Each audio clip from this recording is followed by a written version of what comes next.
Hello, my name is Alan Schlesinger. I'm a pediatric radiologist at Texas Children's Hospital, and today we're going to be speaking with Dr. Edward Singleton, who is the former chairman and founder of the radiology department at Texas Children's Hospital, on the occasion of his award as a University of Texas Medical Branch Legend in Medicine.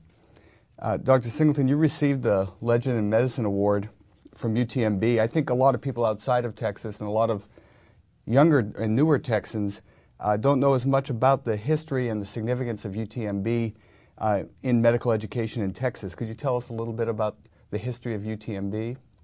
Yeah, I'd be happy to. First, a bit about this Legend Award. I was naturally very pleased when I was invited to be interviewed for this award. I thought they were going to talk to me about my dad, because my dad had been chairman of the surgery department there for many years. And I thought, gee, this is great. I get to say some things regarding my dad, who, in my mind, indeed was a legend. Then the interview started, and I found, hey, this is for me, you know, and I was very pleased.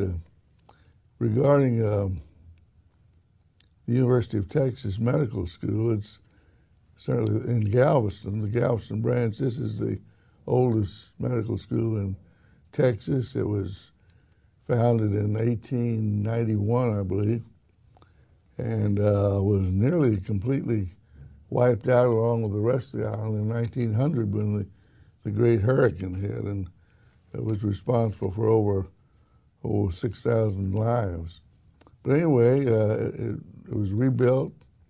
Galveston was rebuilt. The island was raised and a seawall constructed to protect it from the Gulf, and since then, hurricanes have come and gone without any major catastrophe.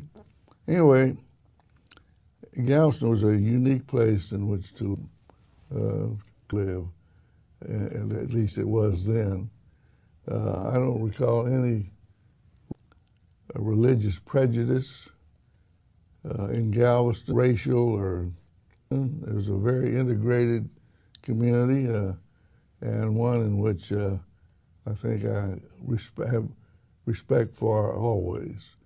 I just wish most communities could be the way they are in Galveston at that time.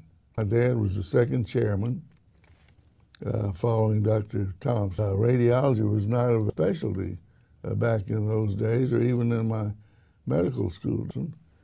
And so I was not really exposed to any stimulating radiology at that time. That was to come later, figure in later. Now, the graduates from UTMB and Galveston Medicine in Texas, that was the traditional medical school, and University of Texas at Austin was the traditional undergraduate school for the best and the brightest going into medicine. Isn't that true? Yeah, at that time in Texas. Galveston was the first school. Dallas was the second, where Baylor stayed for a while. But they had political problems, and Baylor moved to Houston. What was left in Dallas became Southwestern Medical School.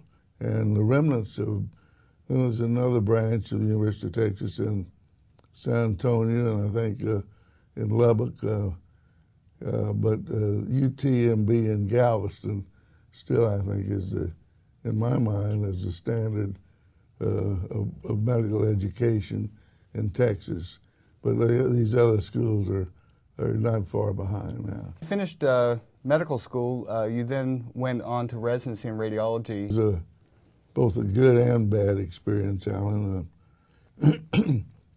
I went, after graduating, entered a surgical residency at the University of Michigan.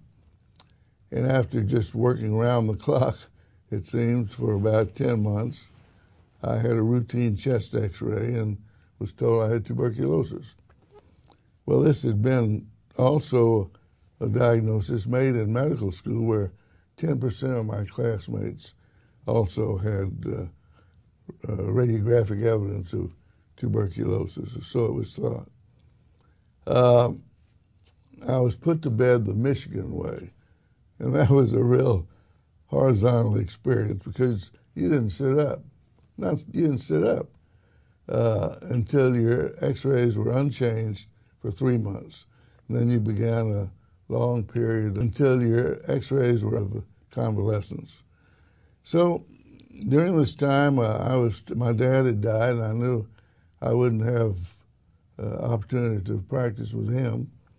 And I was told I should really choose a profession that wasn't quite as strenuous as surgery. Well, back then, radiology was not what it is today as far as working around the clock often. But so I decided I've got to do something. Might try this radiology. Meanwhile, Jack Holt was on the faculty there, and Jack, as you know, was a prominent member of the SPR. And Jack brought me a little book that he and Dr. Hodges, the chief, and his door lamp, a radiation therapist, had written called Radiology for Medical Students. And I thought, this sounds interesting.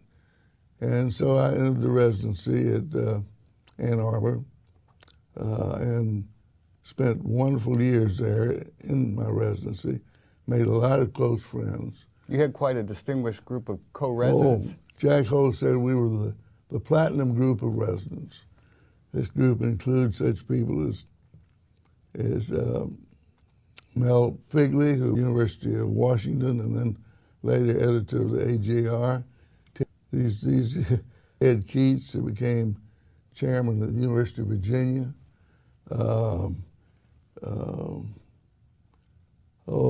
Ted Hodges went to St. Louis as a very prominent neuroradiologist. And wasn't Alex Margulis? Alex Margulis at the University of UCSF.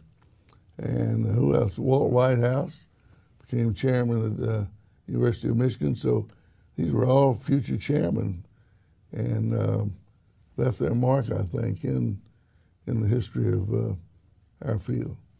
Now, after some time in the Air Force, can you tell us, finishing your residency, then you had a little bit about your experiences in the territory of Alaska? Yeah, I was drafted into the Air Force, and I was really very pleased because during World War II, I'd had to sit on the sidelines while my classmates went to war, and so I'd always wanted the opportunity to serve in the military. So I was very pleased to be called to service, and I was in the territory of Alaska. I was the only board-certified radiologist in the territory. And while there, I had some free time, so I thought I'll do something. I'll write a book on the congenital abnormalities of the alimentary tract. And I did, and it turned out to be probably the best thing I'd ever done professionally because it opened the door for me in pediatric radiology. And it was just a great opportunity. While there, I tell you, I had an experience which still fills me with emotion. I was feeling sorry one time being out of the academic life. I was sorry for myself. And in this snowstorm arrived, the American Journal of Röntgen. I opened it, and to my great surprise, there was a history of pediatric radiology written by John Caffey. And I was radiology. Reading it with interest until my interest, because here was a list of, in his opinion, the main contributors to the field at that time. And he had the kindness to include me in there. And I thought, gee, this is just tremendous. And the list of names he had in this article, and they weren't but about 12 or 15, pretty much composed the entire first membership of the SPR. You were one of the charter members of the SPR. Yeah, in 1957, we met at the Shoreham Hotel in Washington, and SPR, as I say, just a handful of people. And now look at it. Now, from the Air Force time in Alaska, you then came back to Texas, where you founded the radiology department at St. Luke's Episcopal Well, Hospital. before then, I was in my residency at Michigan in the last few months, and I heard they were building 2 hospitals in Houston, one a pediatric hospital, which was to be called Texas Children's, and the other an adult hospital, St. Luke's Hospital. And they were to have certain common radiology. So I thought, gee, I hope I can get that. And I applied, and to my surprise, the first person I ever heard, I got it. I'm the first person I ever heard of that jumped from a residency to a chief of a service. That jumped from a residency to a chief of a service.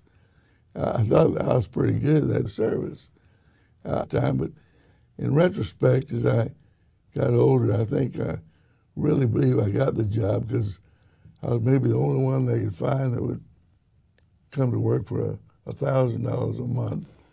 And back then, very few people were interested in pediatric radiology. And the department has grown quite a bit since then, hasn't it? Oh, boy. Yeah, we went to, me as the only radiologist, and I had one chief tech, one darkroom tech, and that was it.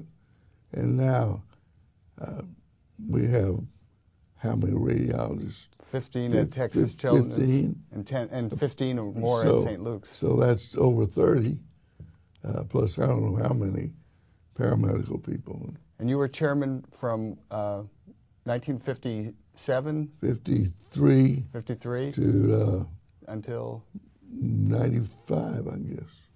Quite a long career as the chairman, but you continue to work, isn't that true? I did. I tried retirement when I reached the age of about 75 or 6, and I found out that I was too old to do the things I had planned to do in retirement, so I went back to work. Well, I'd like to thank you for taking part of this interview. It's really a pleasure to interview you and to document a true legend in medicine. Thanks again. Well, you're very kind. Thank you, Al.